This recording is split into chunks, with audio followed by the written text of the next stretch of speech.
Okay, I'm joined today by one of my very good friends, Trena Reed, Hello. who is also a phenomenal poet.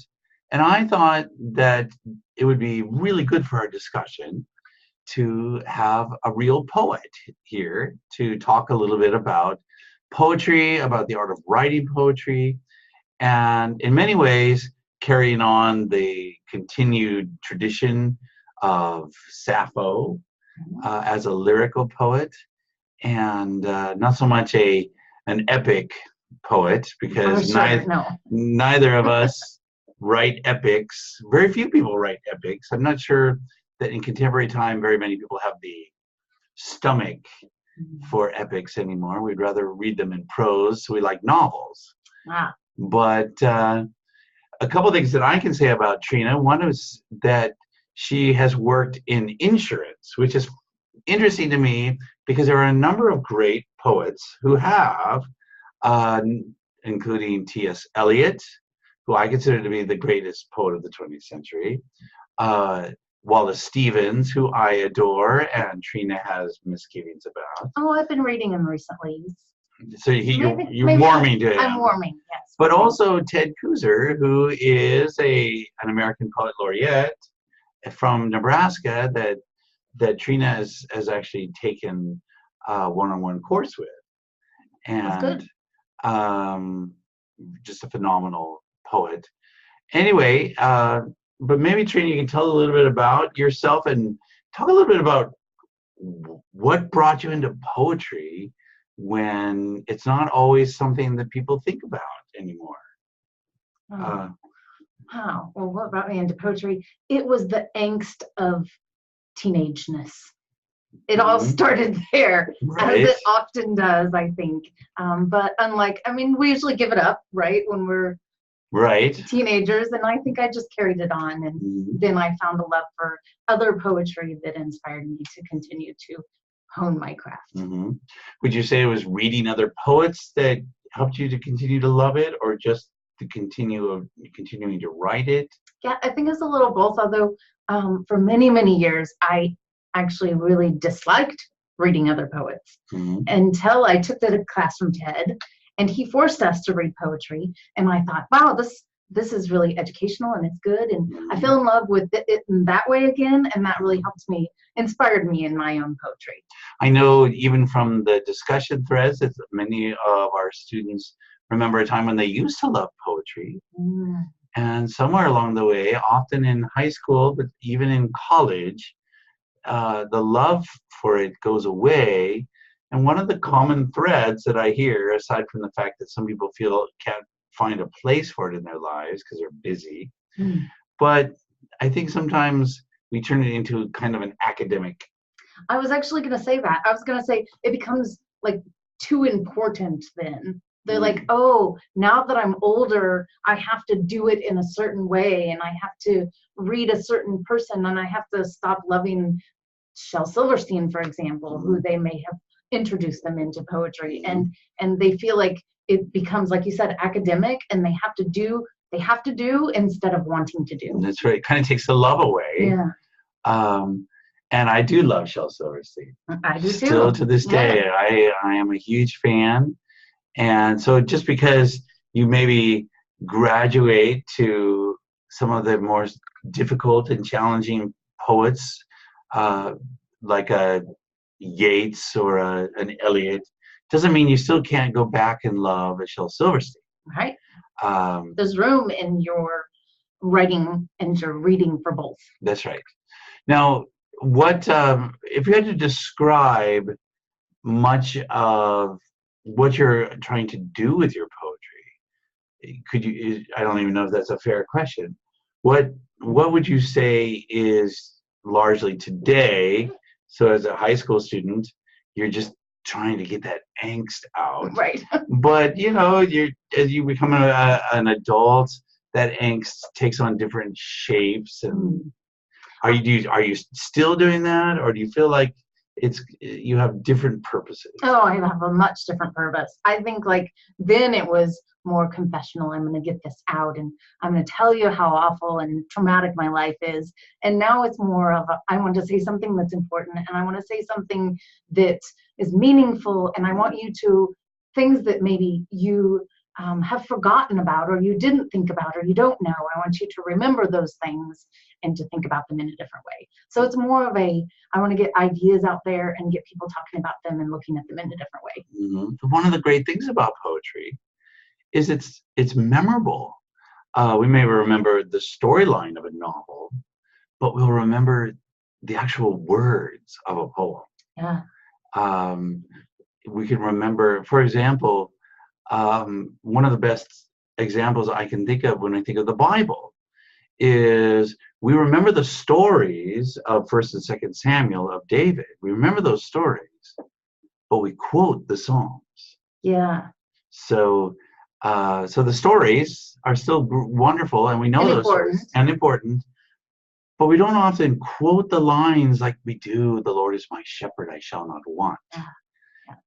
Because it's poetry, and there's something where the poet, and let's not forget that David was a poet, and he's trying to create words that are memorable, and I would argue quite successfully. For sure. Now, one of the things that Trena and I do, we get together and we talk poetry, and we especially have an affinity for dead authors. Indeed. Because one of the well, maybe you could explain that. Why do you love dead authors so much? Especially the long dead, because time has sifted away the lesser works and leave only the great.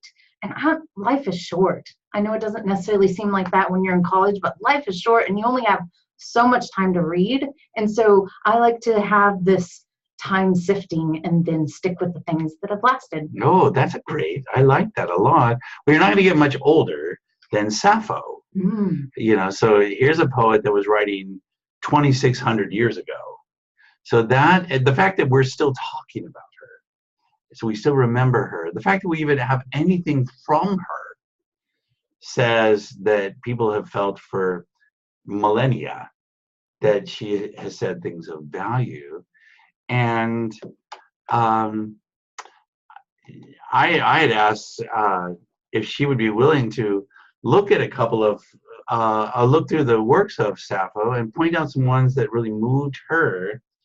And she pointed out 2 fragments in particular. Do you mind talking about those? I pulled this one up. I don't know if you wanted to talk about that one first. Oh, no, that's fine. I actually love the fragments the most because they leave this possibility and this mystery. I mean, Sappho was, she doesn't necessarily write about things that I connect with, but in these fragments, I can say, oh yeah, me too. And maybe that's not what she was writing about, but I definitely connect to that mystery and that possibility in it. So the one I really liked, and she had actually multiple ones about the moon that kind of went along the same lines. And I think it's really beautiful. The one that says, "Moon set already, the Pleiades too, midnight, the hour passes, and I lie down, a lonely woman." And so I like this, that there's this, the moon and the stars, and in fact, I mean, Pleiades are considered the 7 sisters, and so there's this community up in the sky, and here she is all alone. And that really connected with me. Not that I'm necessarily lonely, but I noticed that she had a lot of lost love, if you will. So this seemed kind of a culmination of that in a lot of ways, where maybe she is between lovers, or maybe she's just contemplating how at the end of her life she ended up alone. Whatever it is, it really moved me. I think when one thinks of artists in general, this would be true of poets, this would be true of painters, sculptors, novelists, anyone who participates in creating art. It's required of them in some ways moments of loneliness. And we've talked about this, that perhaps one of the things that is saddest about our culture right now is the inability to even find time for isolation and loneliness. and to be comfortable with loneliness. Now, I find this, as you pointed out, sad, but at the same time, it's the sadness of her loneliness that allows her to even notice the beautiful moon and the Pleiades. Indeed. And I think that,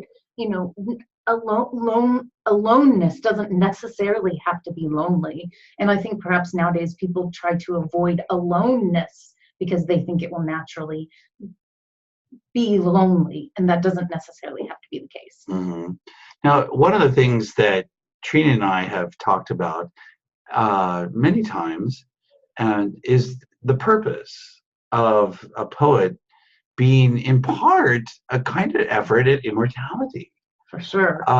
Without a doubt, most people are writing and creating, whether it's poetry or whether it's any sort of art, whether they create anything. I'll often hear people say, well, I'm just doing this for myself.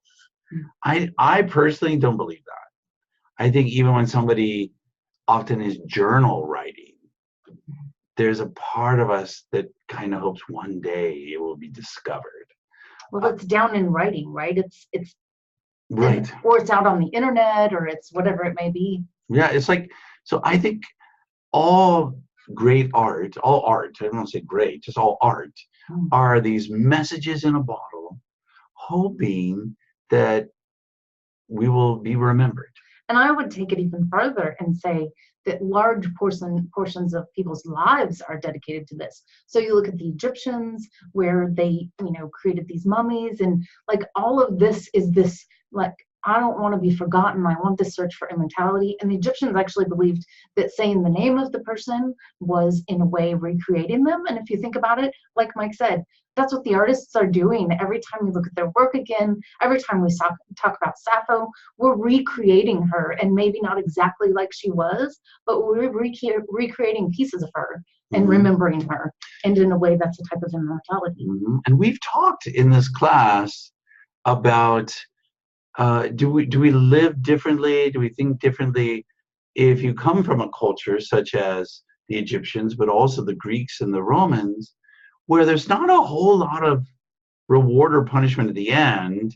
And so this is it. And so that sense of, I need to create some sort of eternity right now becomes in some ways more urgent. But I think we as Christians still feel it. We want people to remember us. I think that's why we have photo albums. I think that's why we make pictures of. And as Christians, could we say that it's a longing for that life that we know is to continue? So God created that inside of us, and the whole world is saying this can't be all there is, right? And we know that there's not. And we have a sense that there is something more, because there is. Now that brings us to this other fragment. That here is on, let's see, what is that, page 30, well, it's 45 of the piece that I gave you to read of hers.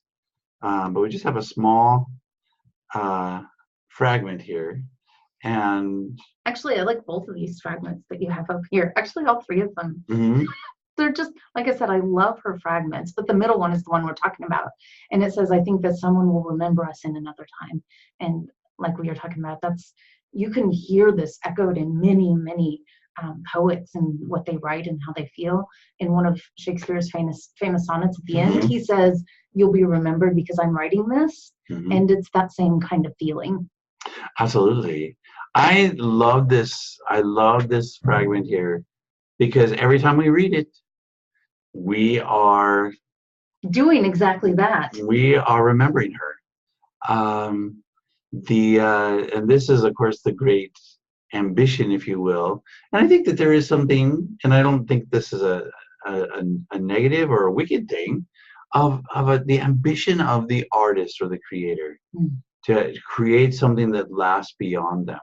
I think this is also true of when we embark on anything. I also would say this is why we teach, because through our students, we're hoping that something about us will last, hoping that our students will take something from us and then they'll carry that on. And even if people don't remember our names, that they'll remember what we brought.